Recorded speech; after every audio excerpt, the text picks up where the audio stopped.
Glória a Deus, irmãos. Paz do Senhor Jesus. Boa noite. Queria dizer que hoje a gente vai continuar, nossa série de mensagens. Pode se sentar, amém, pode se sentar. Eu estava com a cabeça baixa, eu não vi. Pode se sentar. Nossa série de mensagens que está dividida em 3. E a gente conseguiu uma bênção que a gente vai ser três quarta-feiras direto. Então na quarta-feira que vem a gente encerra.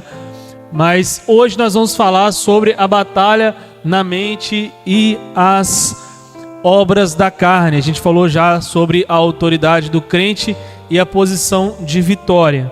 Então antes de iniciar, eu queria ler um texto aqui com vocês, que está lá em Gálatas capítulo 5, versículo 13, tá bom? Não precisa abrir aí não, tá, diácono?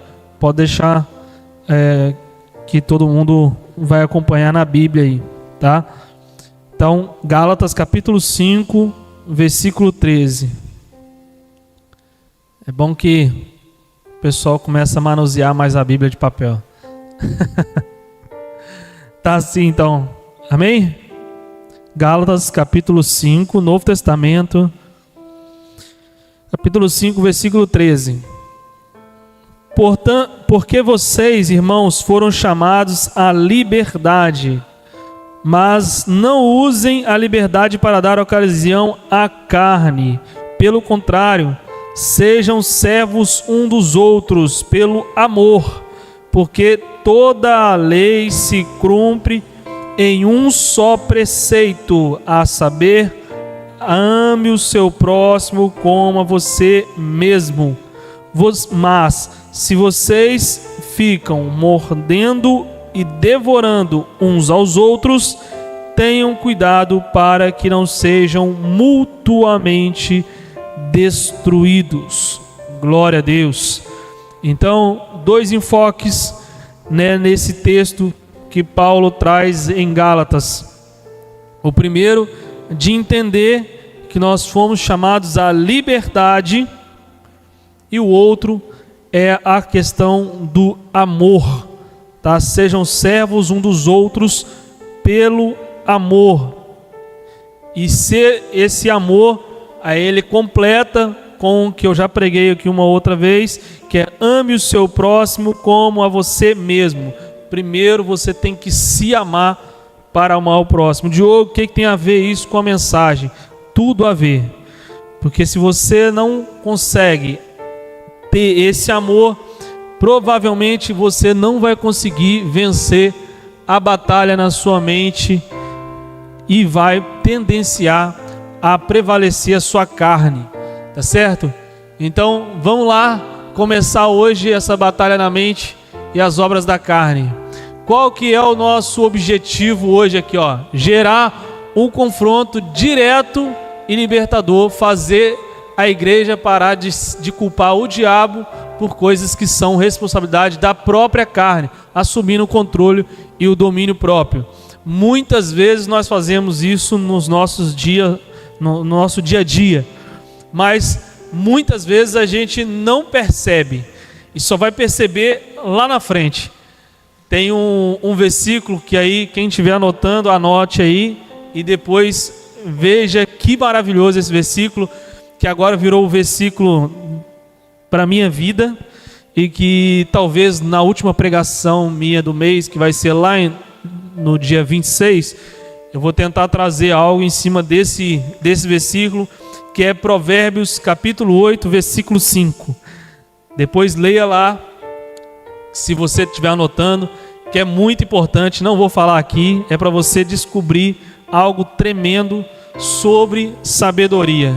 Eu estou meditando nisso já tem algum tempo e vou tentar ver se eu trago essa mensagem no final do mês sobre esse assunto, porque é algo que ainda está sendo trabalhado em mim e eu estou ali remoendo isso dentro do meu coração, ruminando a melhor palavra, que ruminar é quando você coloca para fora, volta para dentro e mexe, é o que acontece dentro do estômago do boi. E nós precisamos às vezes, mais de uma vez, trabalhar algumas coisas na nossa mente e no nosso coração para que a gente melhore cada vez mais. E isso vai gerar um confronto direto e vai gerar algo libertador para nós. Isso é muito importante. Amém? Então vamos lá. Qual que é as nossas bases hoje? Gálatas capítulo 5, versículo 16, que era o próximo versículo do que eu li. Digo, porém, andai em espírito e não cumprireis a concupiscências da carne.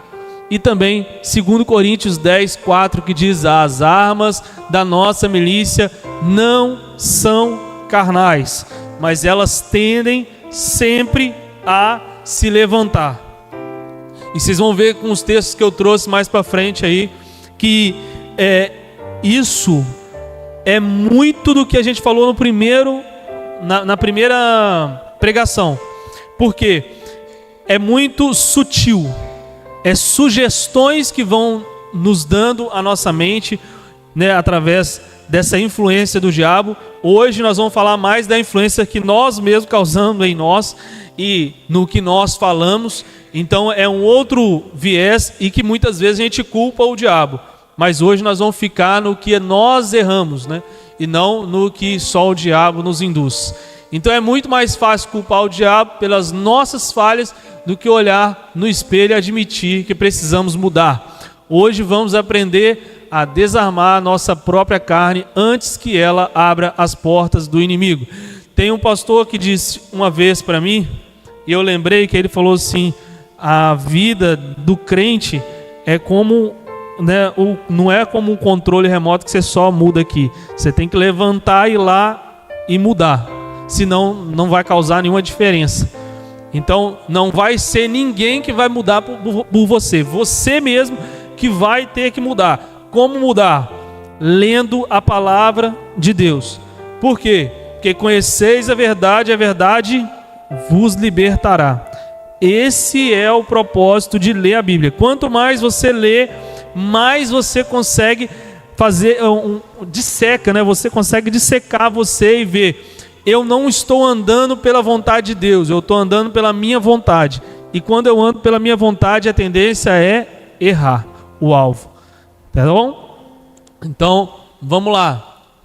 Então, o primeiro conceito aqui é a síndrome de Adão, que é a terceira culpa. Isso aí a gente já sabe, mas vamos relembrar. Desde Adão, o ser humano prefere culpar terceiros a assumir a responsabilidade de suas escolhas e atitudes. Quantas vezes você, fazendo um raciocínio lógico agora, você lembra que você culpou outras coisas, sendo que você não estava fazendo, ou que você estava deixando de fazer? Isso é muito normal acontecer nas nossas vidas, mas a gente tem que começar a mudar isso. E como que a gente, olha como que é o exemplo cotidiano que acontece, ó. É a pessoa que perde a paciência, destrói a paz do lar com gritos e depois diz: o diabo usou a minha boca, ou foi um espírito de ira. Ele nunca diz que realmente, por um minuto, por questões, sei lá, da minha cabeça, eu tenho que entender que eu errei.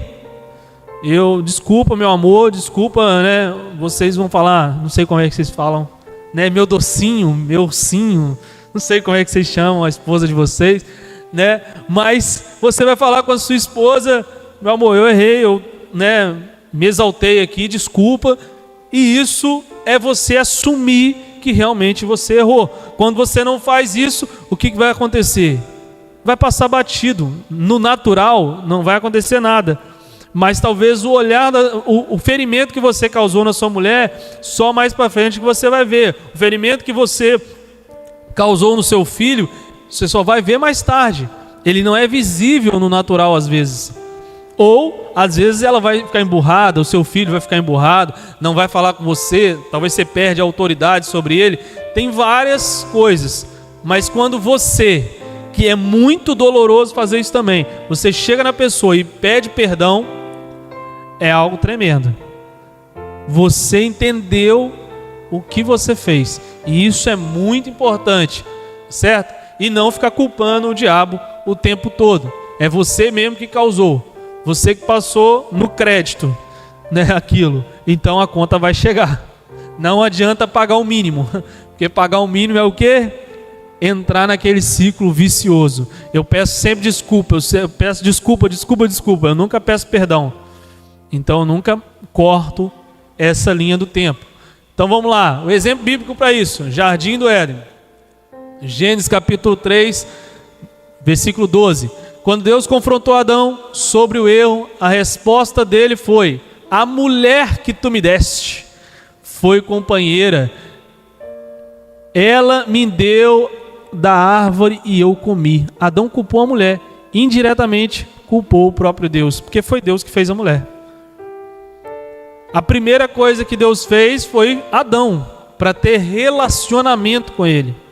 Quando Adão perde o relacionamento com ele, ele já entende, tem um erro aí. Isso aqui é na criação, mas isso é a mesma coisa nas nossas vidas, tá? Não adianta você achar que você tem comunhão com Deus fazendo várias coisas erradas. Não tem. É aquela velha frase, né? Sua oração não passa do teto dessa igreja. Já ouviu muitos pregadores falando isso? É nesse momento em que não sobe mesmo. Porque você precisa ir até seu irmão e pedir perdão. Você precisa ir atrás das pessoas que você magoou e pedir perdão. Porque quando você continua vivendo a sua vida, você acha que não está fluindo, não entende por quê, é por essa falta. Ou porque você culpou o outro, sendo que você precisava tomar uma atitude. E amor é atitude. Por isso o primeiro texto que eu li lá no início. O amor faz muito isso. Quando você ama, você aprende a perdoar. Quando você não ama, você não consegue perdoar. Porque você não ama nem a si mesmo. Que é o princípio bíblico. Entenda isso. Até falei com uma pessoa hoje. Tudo funciona na Bíblia por princípio. Quando você pula o princípio, não vai dar certo. Não vai dar certo.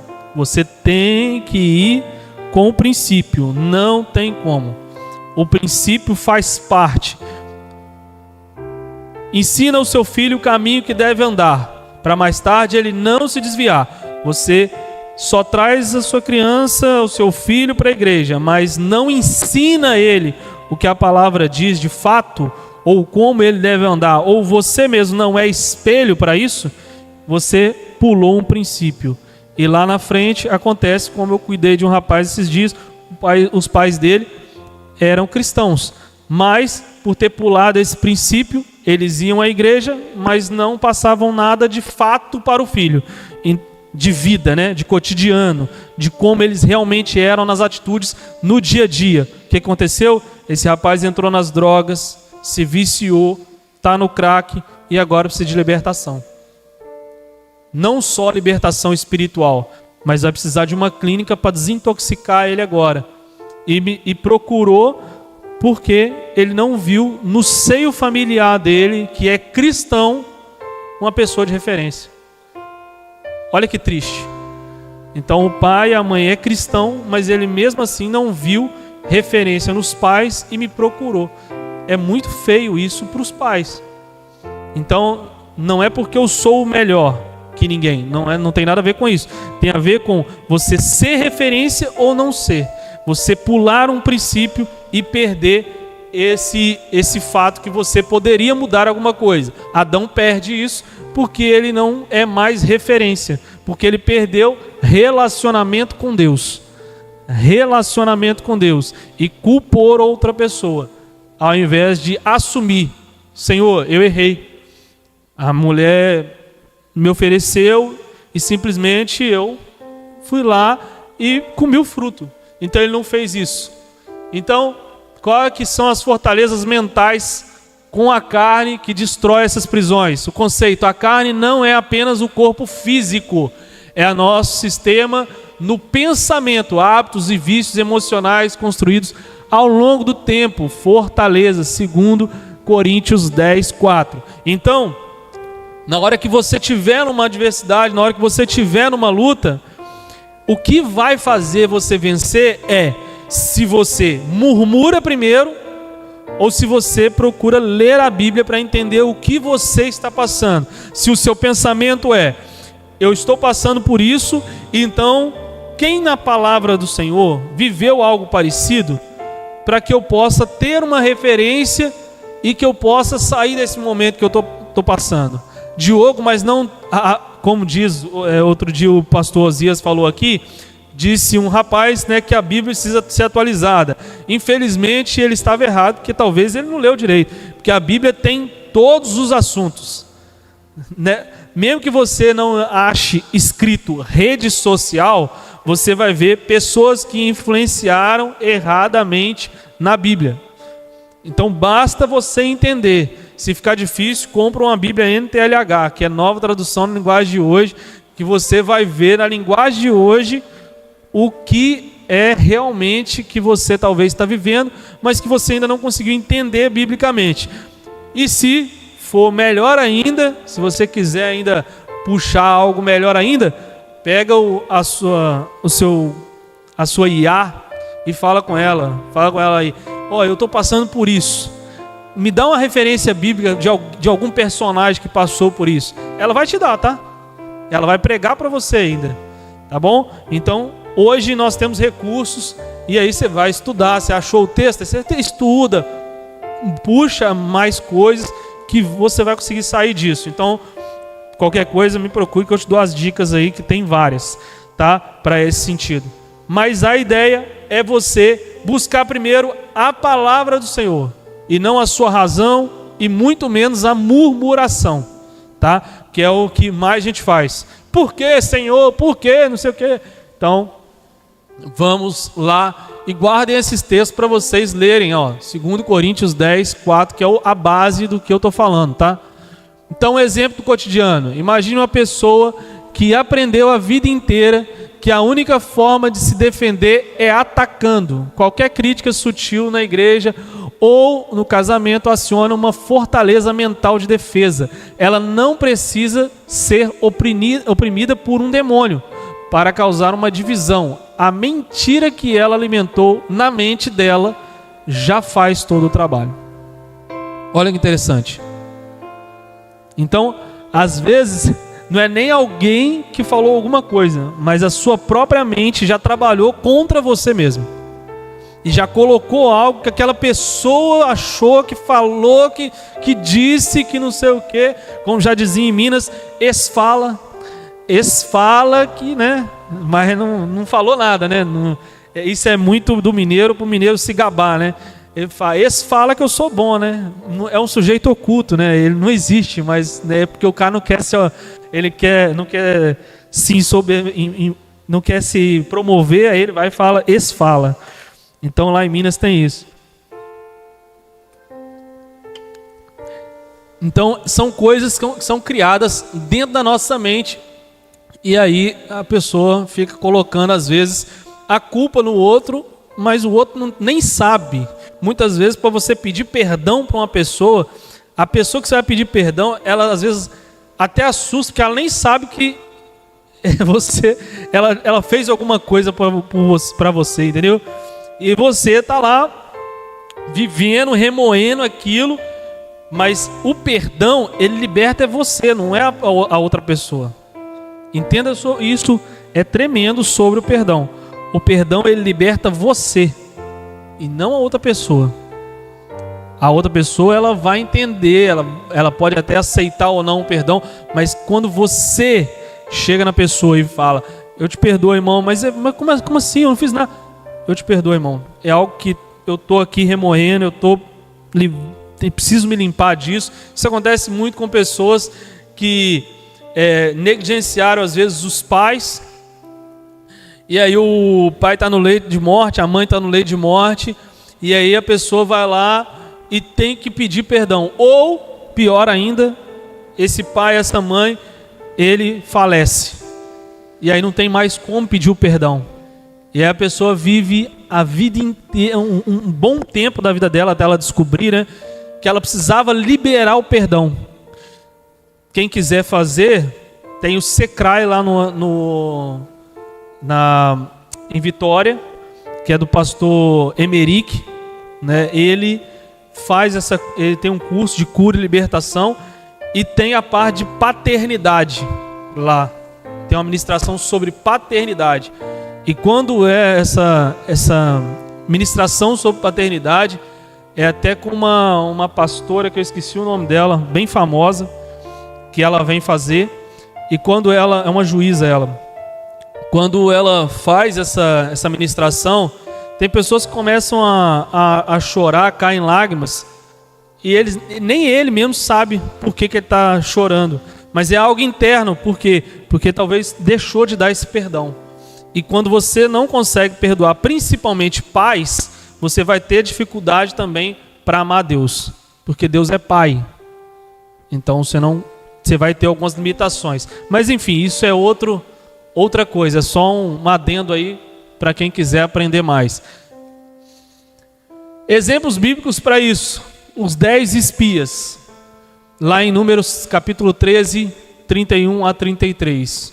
Ao olhar para a terra prometida, 10 espias disseram: éramos aos nossos próprios olhos como gafanhotos, o inimigo não precisou derrotá-los no campo de batalha. A mentira de incapacidade criada na mente deles derrotou o povo antes mesmo de desembainharem a espada. Então eles não tinham nem tirado a espada para fora ainda, mas já criou um bloqueio na mente deles e simplesmente eles já estavam perdendo ali. Por isso que só quantos espias realmente voltaram com a resposta de coragem? Só 2 de 12, né? Porque 10 viram gafanhotos, a mente bloqueada. Então nunca é sobre também muita quantidade, tá? É sobre sempre qualidade, sempre quem está mais embasado. Se é o Senhor dos Exércitos que está comigo, eu não tenho que temer. Se ele já está com isso dentro do coração dele, na hora que ele olha, ele já fala: venci. Quem está comigo é Deus. Mas agora, como os outros 10 estavam baseados na própria força, então eles estão olhando: nós não vamos conseguir vencer esse grande batalhão de exército que tem aí. Então é nesse modo em que a gente muda a nossa perspectiva, onde a gente consegue olhar a nossa mente e fazer essa metanoia que a gente tanto diz, que é mudança de mente. Amém? O alimento define quem vence, carne ou espírito. Aí está o que eu estou dizendo mais de uma vez aqui: Bíblia ou não Bíblia, estudar ou não estudar, ler ou não ler, orar ou não orar, buscar pessoas próximas de você que realmente estão conectadas com Deus, ou pessoas que você só vê que murmuram, que fofocam, que falam qualquer coisa que é totalmente contrário a Deus. Então você vai ter que buscar esse discernimento. O conceito é: a carne e o espírito travam uma batalha diária dentro de você. Vence quem for mais bem alimentado. Como eu disse na primeira pregação, nós somos um ser de trigotomia: corpo, alma e espírito. O seu espírito humano, ele tem que ser alimentado com o Espírito Santo. Se você alimentar qualquer outra coisa com coisas carnais, mais coisas carnais ele vai querer. Agora, se você alimentar mais com coisas espirituais, nunca vai ser um fardo nada você fazer coisa na igreja, porque sempre você está alimentando. Você quer ver quantas mais pessoas eu aceitaram a Jesus através da minha vida? Quantas pessoas mais foram batizadas? Então, como eu dizia hoje para uma outra pessoa, que eu falei hoje com ela, falei assim: tem muitas coisas que a gente precisa ver. Você está bem ou a sua igreja está bem ou mal, né? Se você olha para a sua igreja e fala: quantas pessoas aceitaram Jesus desde o começo do ano até agora? Quantas pessoas foram batizadas do começo do ano até agora? É falha de quem? É falha do seu pastor ou da ovelha que tem que gerar a ovelha? Quantas pessoas você discipulou? Nós estamos em agosto, quase chegando já a setembro, daqui a pouco é setembro aí. Então, passou metade do ano. Quantas pessoas você ganhou para Jesus? Se você está alimentando só a sua carne, você não vai ganhar ninguém. Agora, se você alimentar o Espírito, com certeza vai vir pessoas. Nunca vai ser pelo seu pastor, é você que tem que pregar o evangelho. E de pregar o evangelho lá, Marcos capítulo 16, versículo 15. É para todo mundo. Então não é para o pastor só, para os diáconos, para os presbíteros, obreiro, quem for. Não, é para todos nós. Se a gente não faz, a igreja não cresce. Simples assim. A soma é: você faz, acontece. Você planta, você colhe. É isso que é a Bíblia. Se não está acontecendo, é porque você não está fazendo. Então você não pode julgar, criticar a sua igreja por causa disso. Foi o que eu disse para essa pessoa hoje. Porque você não está fazendo, então você não está alimentando. Exemplo disso, ó. Imagine 2 cães famintos e ferozes morando no seu quintal. Um cão branco é o Espírito Santo e o cão preto é a carne. Se você alimentar o cão preto todos os dias com pornografia, fofoca, filmes violentos, redes sociais, sem filtro e murmuração, e der ao cão branco apenas 1 hora de ração no culto de domingo, quem vai vencer quando surgir a tentação na segunda-feira? Vai vencer quem está mais alimentado. Provavelmente você vai pensar em fazer qualquer coisa ruim com outras pessoas, ou com você mesmo, ou sei lá, qual a situação que você está vivendo. Mas por quê? Porque você está alimentando mais carne. Quando você alimenta mais o Espírito, o seu domínio próprio fica melhor. Os seus frutos do Espírito, que está aqui em Gálatas capítulo 5 também, é mais para frente aqui. Eu não vou saber exatamente agora. Mas, enfim, né? Os frutos do Espírito vão prevalecer. E é assim que os frutos essa parte é muito interessante. Porque quando você lê e você busca a Deus com intensidade, o que você está fazendo com a sua vida é adubando essa árvore dos frutos do Espírito. É assim que você tem que pensar. Quanto mais você come da palavra, quanto mais você entende sobre Deus, mais você está adubando essa árvore dos frutos do Espírito. Quando você para de alimentar essa árvore, o que vai acontecer? Vai murchar e secar. E é o momento em que hoje você não joga água, amanhã você não joga água, e todo mundo aqui sabe, como uma planta normal, o que vai acontecer? Ela vai murchar, daqui a pouco vai ficar preta, daqui a pouco cai essa folha, e aí acabou. Você se dá conta? Não. Por quê? Porque você está muito atarefado com várias outras coisas, que não é a sua vida com Deus. E aí, quando você percebe, já foi. Eu sempre dou o mesmo exemplo. É como você pegar um mandril. É clássico exemplo. O mandril, toda vez que você liga ele e depois você desliga ele, ele roda por um período. Então a pessoa tem a tendência de achar que ela ainda está bem. Quando ela vê, já está longe, já se desligou há muito tempo. O relacionamento que a gente falou sobre Adão aqui, ó, já tinha se perdido. Ele foi se dar conta porque Jesus confrontou ele. Que Jesus não, Deus, né? Confrontou ele. Mas até gerar esse confronto, ele já estava perdido, ele já tinha errado, já não tinha relacionamento, ele já tinha vergonha. E muitas vezes a pessoa, ela não vem para a igreja, porque a primeira coisa que ela fala é: as pessoas vão achar alguma coisa de mim, sente vergonha. Você vai pegar uma pessoa ali, morador de rua, a primeira coisa que ela vai falar é isso: a minha roupa não está boa. É a vergonha de ter perdido o relacionamento. Então, às vezes é tão claro, tão óbvio, mas a gente não percebe. Por quê? Porque somos nós que estamos nessa roda, que já se desligou, e ela vai rodando ainda, a gente achando que a gente ainda tem Deus, que a gente ainda acha que a gente está conectado, mas não está, já perdeu.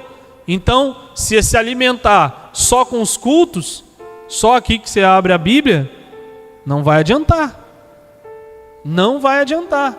Você não vai crescer nunca, você não vai desenvolver nunca. Porque você não procura se alimentar com Deus. Amém?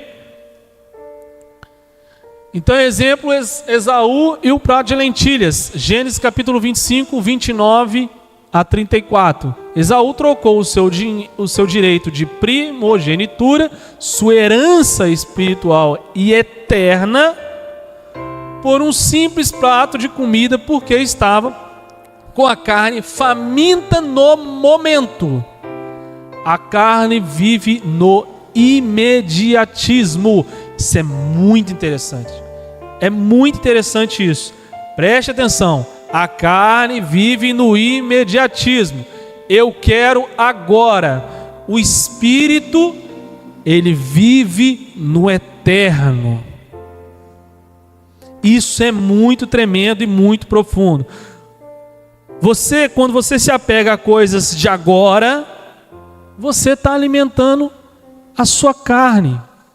Mas quando você pensa no seu galardão, que é a eternidade, ou seja, quantas pessoas você trouxe para a igreja, quantas pessoas batizaram, quantas pessoas você discipulou, você está pensando no eterno, em pessoas que vão discipular outras, que vão fazer crescer a igreja ainda mais, que vão chegar aos confins da terra, para a volta de Jesus acontecer. Mas quando eu não faço isso, quando eu prevarico, quando eu deixo de fazer, e não é porque o Diogo aqui está dizendo, é porque a Bíblia diz isso, acontece que você não planta, então você não colhe. Mas não é você, Diogo aqui, Marlon, Moira, Duda, quem está aqui não. É o reino, deixa de frutificar, porque eu estou negligenciando a minha parte no processo, que é pregar o evangelho a toda criatura. Então, eu estou vivendo no imediatismo, onde eu quero agora. Não está errado você buscar melhorar o seu trabalho, a sua escola, o estudo, de jeito nenhum. Isso não tem nada a ver uma coisa com a outra que eu estou dizendo, tá? Isso tem que ser feito, lógico, porque a gente sabe, tem dízimo e oferta na igreja, tem vários projetos na igreja, tem coisas que a gente vai precisar investir, o reino precisa do seu investimento, porque não vai funcionar, não vai vir um anjo aqui descer para as coisas acontecerem, mas, porém, todavia, tudo tem que ser para a honra e glória de Deus. Se não for, está errado. Não tem como, porque isso é o que a Bíblia diz, não é o que o Diogo diz. Vai brigar com a Bíblia. Amém? Então, vive no eterno. Pense, quando você chegar diante de Deus, as palavras de Deus vai ser: nem todo aquele que diz Senhor, Senhor entrará no reino dos céus, ou vai dizer para você, servo bom e fiel. É diferente. É muito diferente. Como já dizia a Denise, minha sogra, Deus vai virar e falar assim, ó, vamos ver aqui no telão como que foi a sua vida? Como que foi a sua vida comigo? Se você fez e aconteceu como você disse, vamos passar aqui então. Ah, tô vendo aqui. Você cismou lá de fazer um canal, só visitando, tal, você viajou, e não pregou para ninguém nessas viagens. Ah, tá, entendi. Ok. Entendeu? Então não é assim que as coisas acontecem. Amém? A solução então é crucificar a carne, não repreender a carne. Vamos lá. Conceito: a Bíblia nunca mandou repreender a carne ou dar ordens a ela. A Bíblia, ela ordena para a carne crucificação e mortificação. Gálatas capítulo 5, versículo 24, que diz assim, ó: e os que são de Cristo Jesus crucificaram a carne com as suas paixões e seus desejos. Se viver no Espírito, andemos também no Espírito. Não nos deixemos possuir de vanglória, provocando uns aos outros, tendo inveja um dos outros. Então é isso que a Bíblia diz. É isso que a Bíblia diz: e os que são de Cristo Jesus crucificaram a carne. Ou seja, morrer para o pecado e viver para Deus. Cantamos na segunda-feira: já estou crucificado com Cristo. Agora não vivo mais eu, mas Cristo vive em mim. Amém? Glória a Deus. E Romanos 8,13 também. Vou nem abrir o Romanos não, mas deixa eu ver aqui. Romanos 8,13, tá? Foi fácil aqui, abriu rápido, então peraí. Minha Bíblia está começando a ficar viciada, glória a Deus. Porque se vocês viverem segundo a carne, caminharão para a morte.